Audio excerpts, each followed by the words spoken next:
Hello friends, I am Rana Sadhuka and going to dictate for you an English matter at 120 words per minute. 10 seconds to go.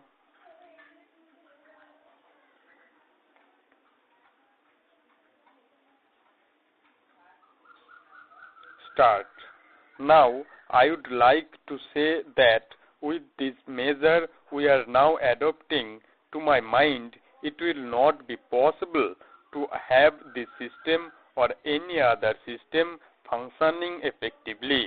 The number of clauses that we have included are so restrictive and rigid that it will not be possible for any system to function in this country. If at all it is able to function, it will be able to function with a lot of difficulties.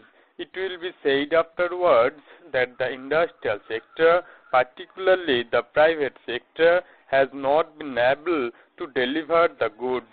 I would like to warn the government that if anything happens in the future in which industrial production or production in the private sector has not gone up, it would be not because of any lack of efforts on the part of the private sector, but because of the measure that we are now adopting.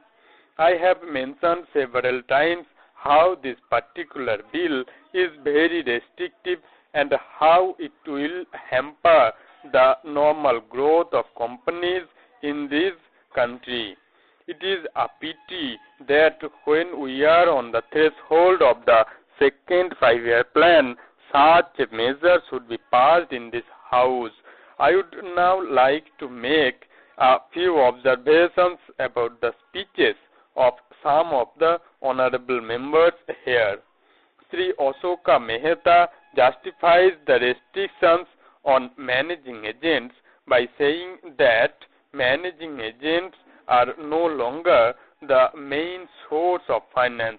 He also argues that profits have been high and will continue to remain high, and therefore he would like to see the managing agents being paid on a sliding scale. He is in the habit of referring to a number of books and making quotations from a number of them published in America or in other countries, and particularly by some of the professors. I would also like to mention to him that even when companies are floated in, it requires a certain amount of confidence amongst the investing public, and it is because a particular firm is managing a particular company that this confidence is created in the investing public. Even there, as the Honorable Finance Minister has said, there is a sort of overall tight control. New banks and insurance companies are not floated nowadays. What you have are the few banks which are existing and the few insurance companies that are existing. The other point is that the credit worthiness of the managing agency firm does not count to a certain extent in getting credit from the banks and other financial institutions. Yesterday it was mentioned by my honorable friend that the crux of the problem is the question of payment of remuneration to a particular managing agency system. He said that in this bill, aging agency bill, a definite encouragement has been given to the alternative type of management, namely the managing director or the manager, where an individual has been permitted to take 5%, while in the case of the managing agency, it has been permitted to take about 10%.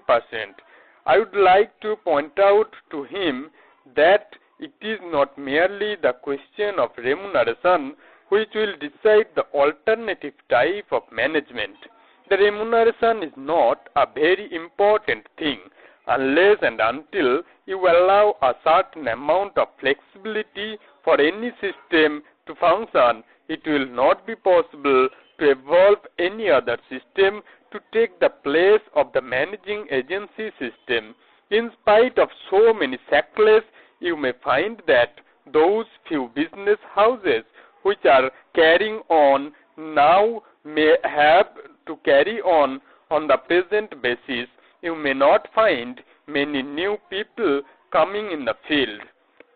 Several times it has been mentioned in this house why the business community has not prescribed for itself a code of conduct. In this connection, I would like to point out that a degree or a diploma is essential for the profession, and in case of violation of the code, sanction should be provided by it to prevent a person from practicing the profession.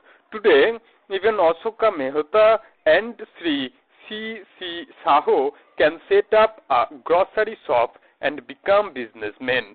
Nobody lays down any condition for starting business, and nobody can prevent others from continuing it. But it would like to point out that with regard to the code of conduct, there is a certain amount of ethics and there are certain standards and traditions on which business houses function. If a particular firm has not got proper ways of managing its business, you will find that business house will find it difficult to function, and it would be difficult for it to command the confidence of the business community. It would not be possible for it to function as effectively as Hello friends, I am Rana Sadhuka.